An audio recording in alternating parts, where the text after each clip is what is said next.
Hello, everyone. Thanks for joining us. We're here today with Prasanta Verma, author of a new book titled Beyond Ethnic Loneliness, the Pain of Marginalization, and the Path to Belonging.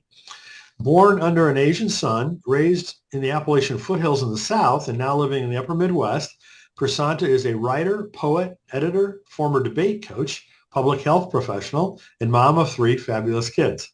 Her essays and poetry have been published in numerous places online and in print.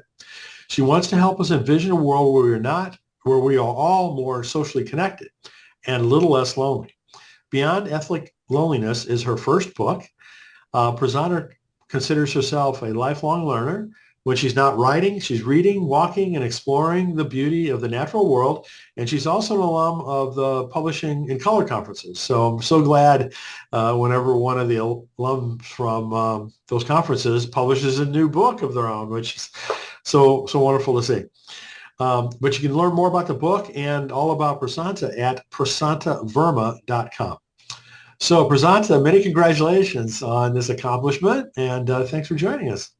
Thank you, Brian. It's delightful to be here. It feels like I'm coming full circle too after that.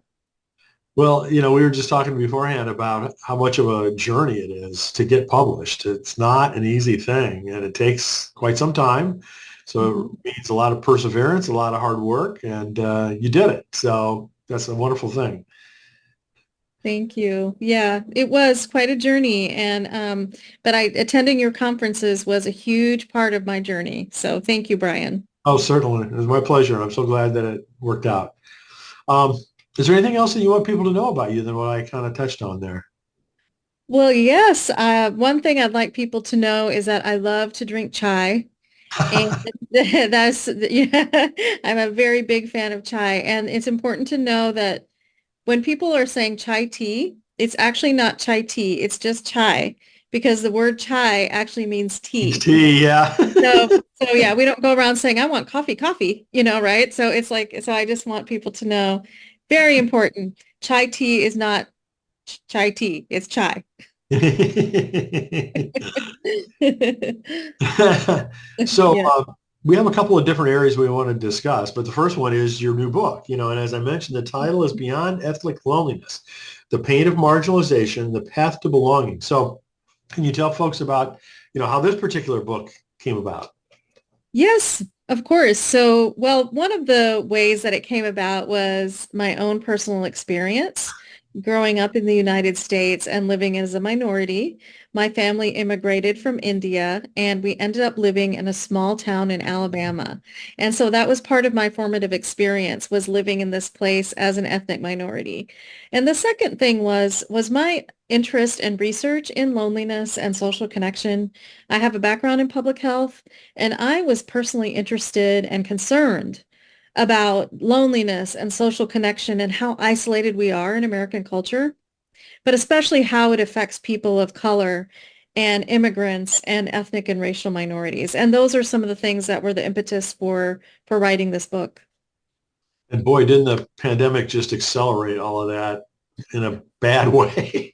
Oh yeah, absolutely. And then I think then the focus was on, different ethnic and minority groups and it seems to come in cycles, but it's always there. It's always part of our experience. So, as you know, we have many aspiring authors in our audience. Can you share a little bit about how you worked with your agent, Barb Bruce, and get a book deal? Yes, absolutely. So, well, you mentioned earlier that I'm an alum of Publishing in Color, and so I have to mention that. So I want to say thank you, Brian. And I really mean that because I went to my first Publishing in Color conference. I think it was 2020 or 2021. It was online. And at that first one, I was just really more of an observer and a learner and kind of figuring out how things go. And by the time I enrolled again the next year, I was prepared. I had my proposal, I had a one sheet, I had signed up for all these one-on-one meetings with editors and publishers. And that is how I got connected actually to my agent was through Publishing in Color Wow. through a one-on-one meeting. And I shared with her my one sheet, and I had even shared that with other editors too who were interested in the project. And that really helped to get things rolling along. And it just moved from there, and that's how I got to work with Barb. She signed me on, and then it didn't happen instantaneously, though. It was like another year Wow. before I got, the proposal even more ready and worked on platform and other things before it was ready to actually send out. So it's a long haul and it's a lot of work, but perseverance, right? And it's worth it. Barb had to be great to work with. I really enjoyed working with her in the conferences.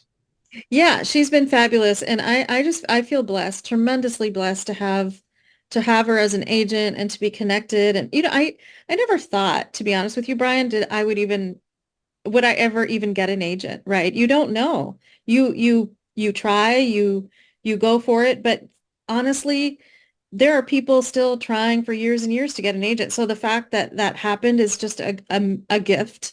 And I'm filled with gratitude for that. So, And your, that's just amazing and to your me. publisher is IVP, right? Yes. Which, Yeah. presented at, I think, every single one of the Publishing in Color conferences that I ever produced. So they're a good connection. I hope that's gone well in terms of your work with them. Oh, it's excellent. They've been wonderful to work with.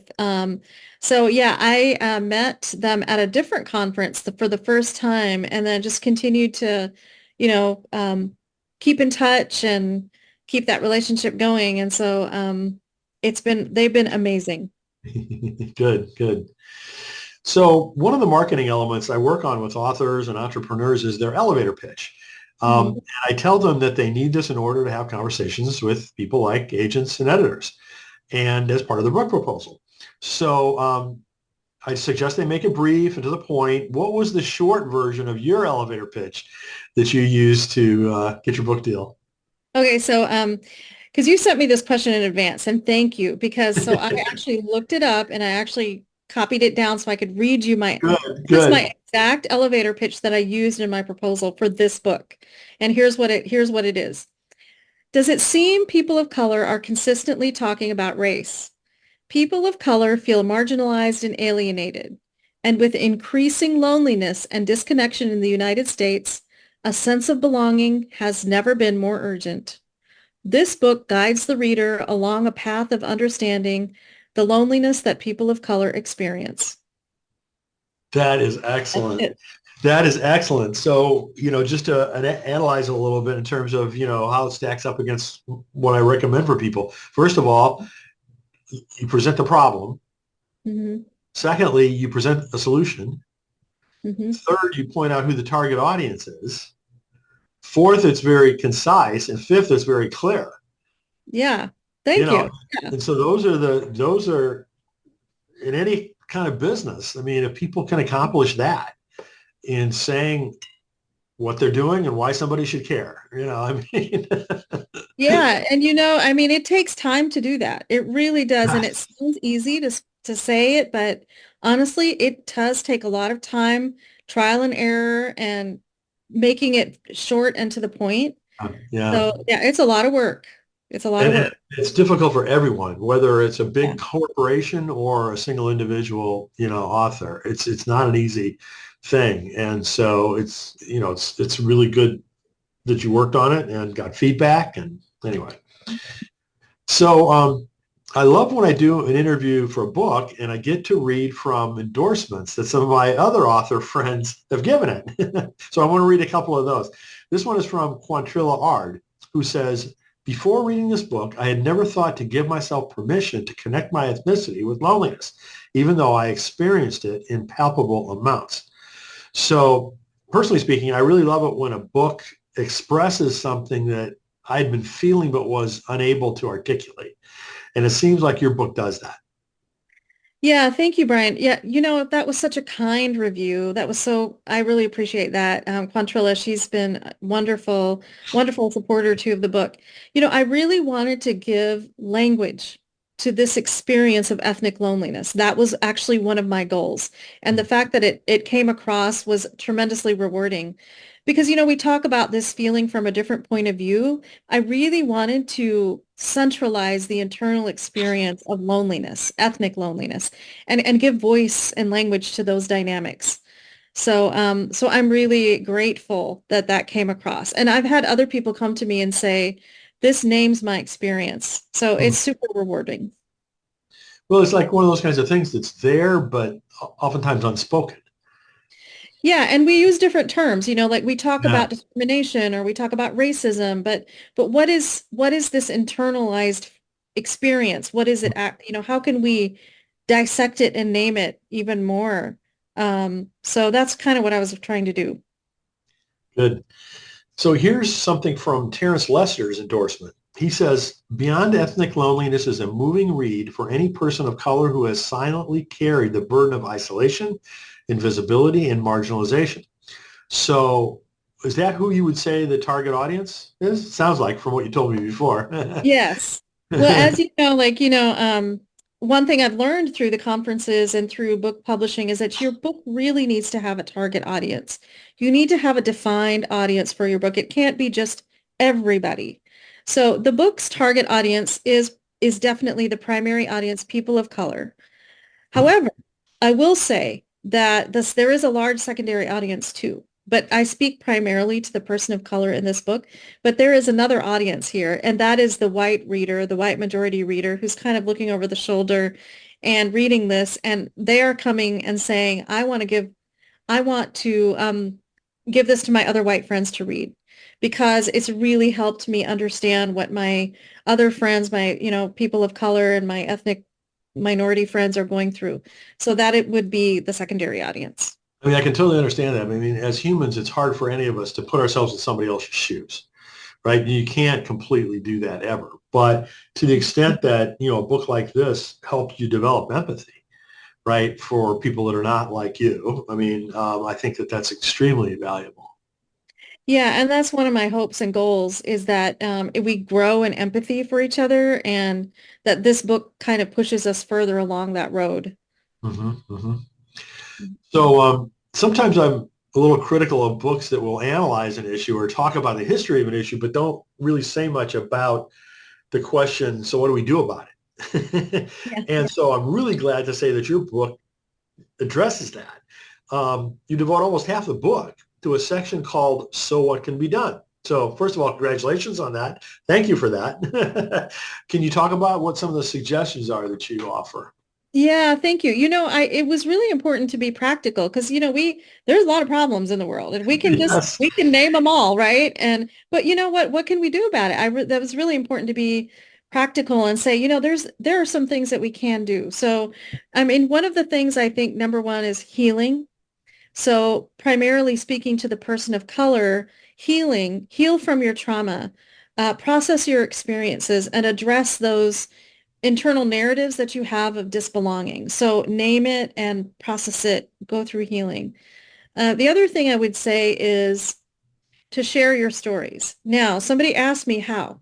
How do you do that? How do you share your stories? Well, there's two things I would say. Number one is ethnic minorities, we share our stories with each other because we know the value and power of storytelling and how it builds empathy, but for ethnic minorities, it does something more too. It kind of builds a collective experience, a collective memory. So sharing our stories is important that way for community building and camaraderie and such. But also, this is then to the secondary or target reader, providing a place for ethnic minorities to share their stories, which is something you're doing here as an example, Brian, on your podcast. When you have books about faith and justice and elevating that minority voice that doesn't necessarily have a platform. So for that other secondary target reader, that's a way that they can participate in this is providing that platform to share stories and making that happen. And then number three is considering the roles that we have in our community organizations or churches. How can we support ethnic minorities in the groups that we're part of, in the churches that we're part of? And in my book, I list a whole list of practical ways that we can be part of that and participate in helping ethnic minorities feel like they belong. Cool. I really love the practicality of it. That Thank really you. showed through and I think makes the book, much more valuable, quite frankly, for whoever reads it.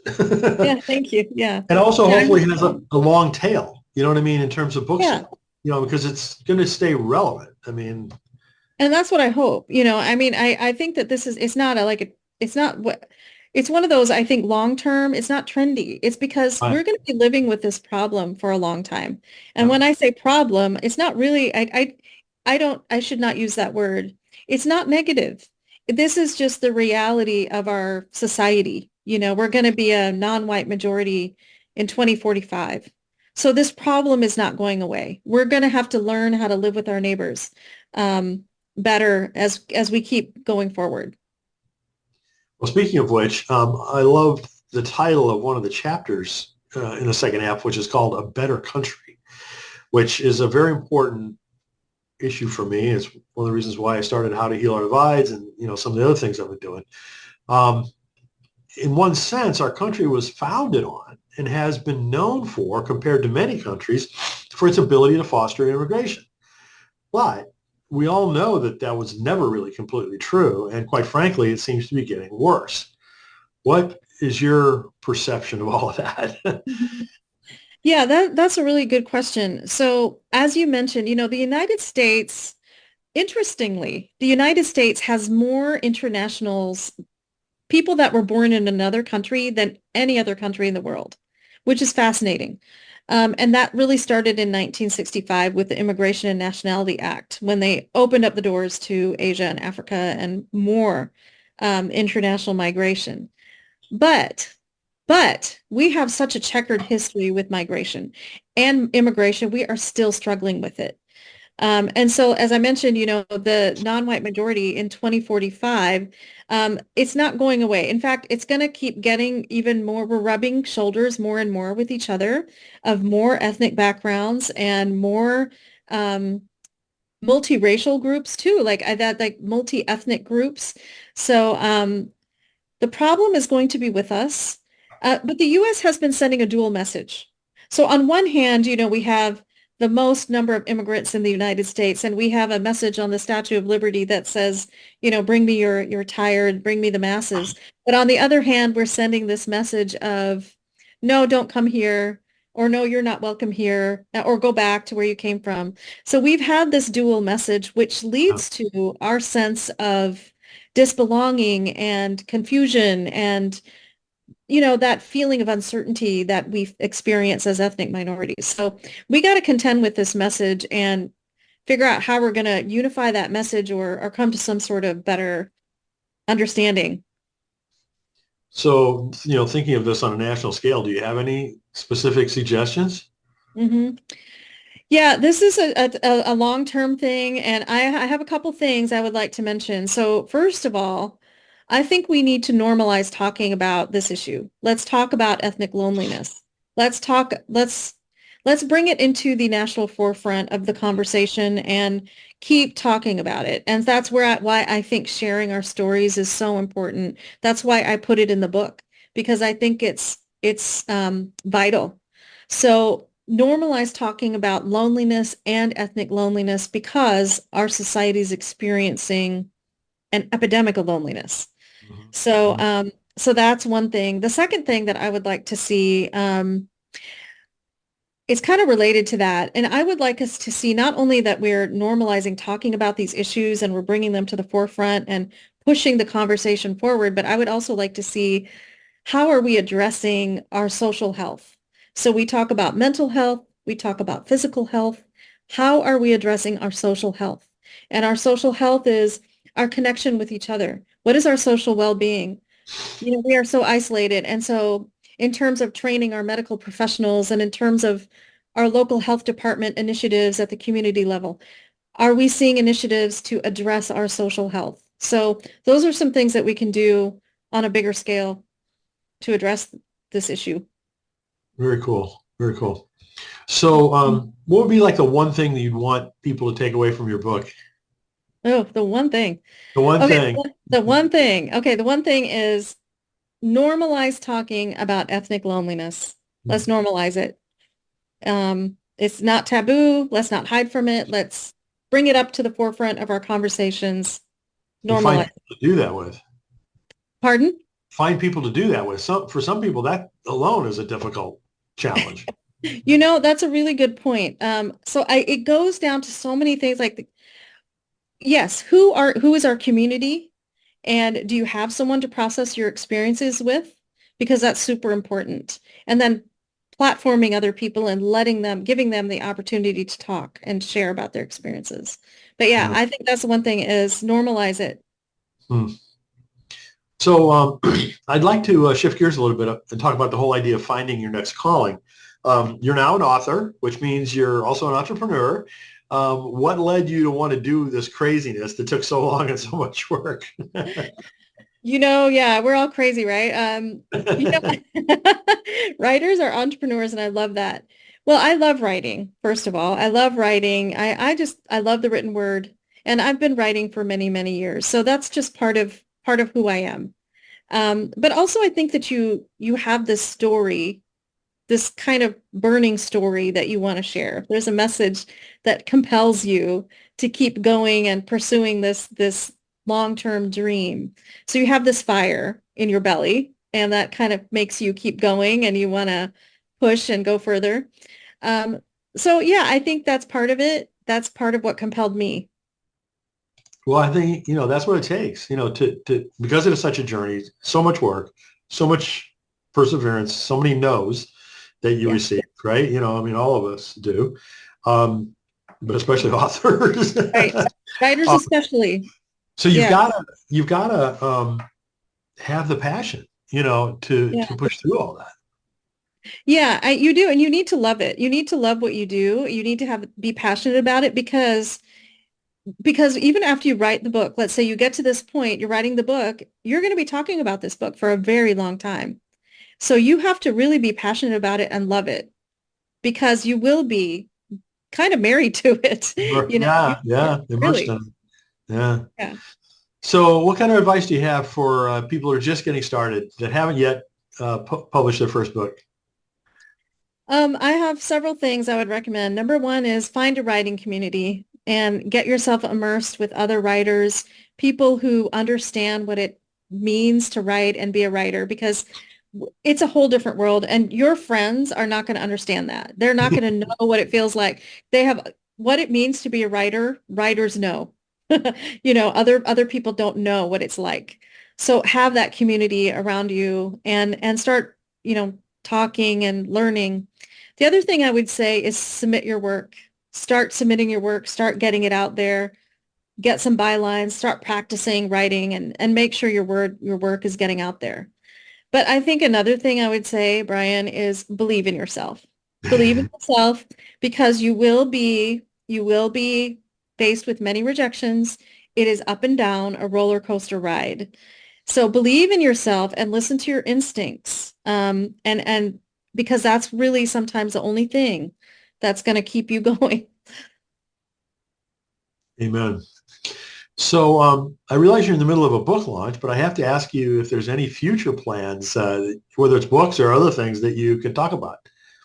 Yeah, I'm actually thinking about another book idea. I'm researching it now, so I'm working on that, developing another book proposal and idea that I hope will also come to fruition as well. So working on it. Well, please keep us posted. Thank you. Yeah, I It'll will. be time for another Absolutely. interview before we know it. Yeah, hopefully.